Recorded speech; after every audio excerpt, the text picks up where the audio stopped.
on est le 7 mars, je démonte enfin mon vélo. Vincent s'impatientait parce qu'il prend quand même une place gigantesque dans ce couloir. C'est l'avant-dernier jour qu'on est à Punta del Este. Demain on part direction Montevideo. Aujourd'hui ils annoncent un petit peu de la merde en termes de météo. Il y a de la pluie qui est annoncée jusqu'à 14-15 heures. Le but aujourd'hui déjà c'est de préparer tout l'aspect logistique de la chose. Ça veut dire démonter mon vélo, préparer la valise, tout ça. Ranger un petit peu toutes mes affaires de course, à faire triathlon. Et puis après dans un second temps, dès qu'il recommencera à faire beau, on croise un peu les doigts. On va aller voir la Mano, c'est le monument de Punta del Este. C'est assez joli, c'est un beau cadre en bord de plage et tout. Puis dans un second temps, on va aller faire du jet ski normalement. Alors là aussi on croise les doigts qu'il fasse beau parce qu'avec les courants et puis le vent, ça peut être impossible, mais on verra. Ça peut être cool. Ah ouais, j'ai pas précisé par rapport à l'hôtel. En fait, le problème, c'est que l'appartement, il est tout petit. Il est minuscule pour 4 personnes. En fait, à la base, on devait avoir un Airbnb, mais à peine un mois avant le voyage, il y a la meuf qui m'a envoyé un mail comme quoi la réservation était annulée parce qu'il devait avoir des travaux de rénovation, je sais plus trop quoi. Du coup, on a dû trouver un truc un petit peu sur le pouce, vite fait, quand même un truc qui est raisonnable financièrement. Et puis c'est pour ça qu'on se retrouve un peu dans ce boui-boui. Alors c'est minuscule, c'est pas forcément ultra propre, mais bon, on s'y fait, on est surtout là pour dormir et puis laisser nos affaires, nos valises, quoi. Donc moi, je continue à démonter ce vélo maintenant.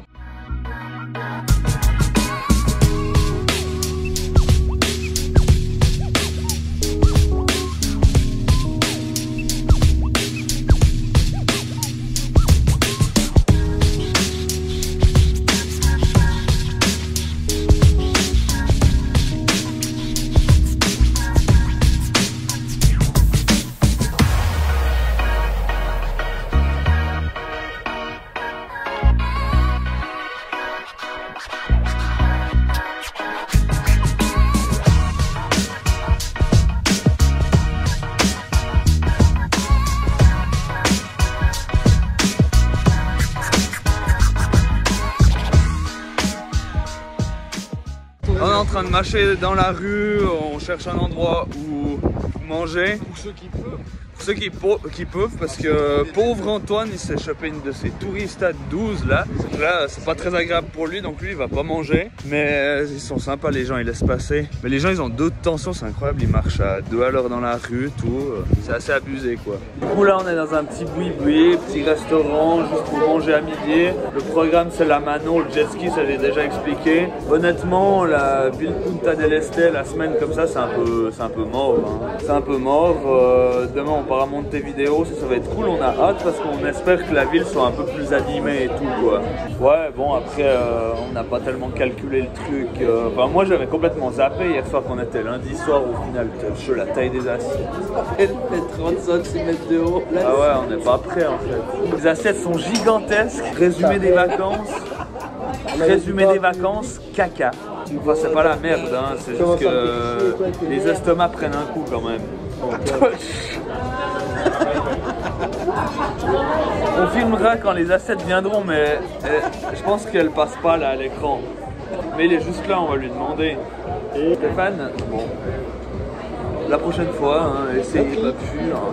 Tout le monde a d'autres tensions, mais pas le serveur qui a là alors. Hein. Et je pense qu'il a commencé hier, ou un truc comme ça, il est tout le temps en train de se frotter le visage. Pas de panique. Entonces, para nosotros, milanesa, las parados. Ah, sí, la que está en la promoción. Sí, sí. ¿Y para tomar? Ça c'est le réflexe d'anciens fumeurs-buveurs en fait aussi pour les kitsch quoi. Le gars il a oublié de décapsuler nos bouteilles, il voulait que je les fasse aussi. Bah oui, pendant que tu y es. Voilà. C'est un peu plus galère. C'est quand même plus facile. Je sais pas pourquoi cette fois ça va pas. On peut tout faire soi-même ici. Tout faire soi-même. Mais je pense d'ici demain ça passera quoi. Le tout c'est que j'espère que jeudi c'est passé. Sinon je vais demander au type de me tatouer des chiottes. Ouais. Putain. Le tatouage. il va avoir des odeurs de malade en tatouant. Il va pas me tatouer tous les chiens de toute façon, mais... Comme quand j'ai fait mon chat sur le tibia, j'étais en salopette de boulot, tu sais, puis j'étais toute la journée en fait en photo de sécurité. Mon tatoueur il m'a demandé de retrousser mon pantalon de travail, ce que j'ai fait, tac. Il m'a dit ouais tu peux enlever ta chaussure et tout. Je l'ai enlevé, j'ai senti le fumier, je fais putain, il va jamais pouvoir se concentrer pour faire son tatou, c'est ignoble. Je sais pas comment il a fait, il était tout le temps en train de me tatouer comme ça, puis il y avait mon pied à côté, mon panard. C'est toi qui a l'habitude. Peut-être qu'il avait l'habitude, mais j'étais là. Oh putain, c'est gênant, je lui disais presque, c'est surtout pas que je laisse que je remette mes souliers. Je pense qu'on a vu passer. Anthony il a commandé une salade. Ouais, vachement. Enfin, il avait pas compris dans la carte. Ouais, ça va encore la taille Déjà, en ils fait. traduisent même pas en français, c'est sympathique. Ouais, c'est stylé ce que t'as là. Je sais pas comment ça a l'air. Alors, bon appétit. Bon appétit. On est devant la Manon là, Rémi qui est en train de poser pour le shooting, voilà. Hein. Ça c'est un monument de Punta del Este. C'est un sculpteur chilien qui a fait ça pour un concours dans les années 80, si je me trompe pas, en 81, 82, quelque chose comme ça. C'est assez imposant, c'est très joli, sympa, joli cadre avec la playa juste derrière. Je connais pas plus l'historique de ça parce qu'il n'y a rien de marqué là autour. C'est une main. Mais en gros c'est une main. C'est une main qui sort de la terre, voilà comme ça.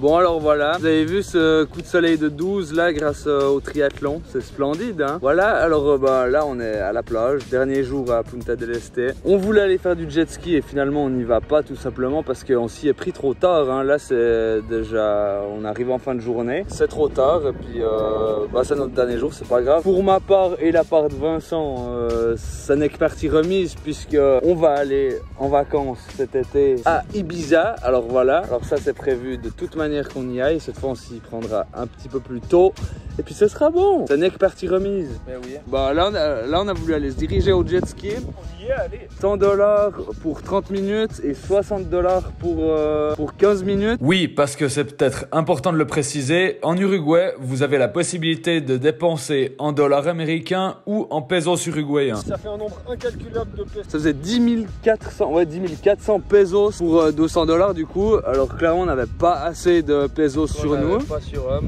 On n'avait pas sur Rome, clairement pas assez de pesos, clairement pas assez de dollars non plus. On a demandé au gars, tu sais pas où il y a un bancomat, il nous a dit oui. Dans l'hôtel, l'Anjois Hôtel où il y a le casino, tout ça, on est entré avec nos dégaines de mecs qui vont à la plage, ça veut dire de touristes européens avec des méga coups de soleil à torse nu. Le sécu bien évidemment il a pas voulu nous laisser rentrer. Après on a regardé les bancomats qu'il y avait à disposition dans la ville et en fait ils sont à l'autre bout de la ville et tout ça. Moi j'ai les jambes en compote, c'est pas grave, pas de jet ski. Surtout qu'on y était toute la journée là-bas, à côté de ce bancomat. Ouais, en plus. Donc on va pas retourner 25 fois quoi. Bah c'est pas grave, on chill. Moi à mon avis ce soir là on va se faire... Je fais que de dire des petites bouffes mais on dirait qu'on n'arrive pas à bouffer qu'un tout petit peu tu sais. Mais bon tant pis là on chill et puis demain on part à monter vidéo donc voilà. Assez tôt. Il y a un homme à la mer là non? Mon dieu. Les Uruguayens ils sont adorables et tout et puis ils parlent très bien espagnol certes. Ils parlent très très mal anglais. Parce que là on vient de faire un truc avec Vincent. C'est que on a compris que après, mais en fait la meuf à la caisse elle nous demandait si on voulait des services, vraiment contextuellement parlant, si on veut faire en français c'est vraiment comme ça. Vous voulez des couverts? Oui. Et puis on s'est barré. Comment tu dis couvert en... Hubertos. Si. Si, adios. Non, ils sont adorables, hein, ces Uruguayens, super, hein, mais par contre, quand ils voient que tu parles pas du tout la langue, c'est pas grave, ils te racontent leur vie quand même en espagnol, alors. Puis toi, t'es là comme un con. Si, voilà.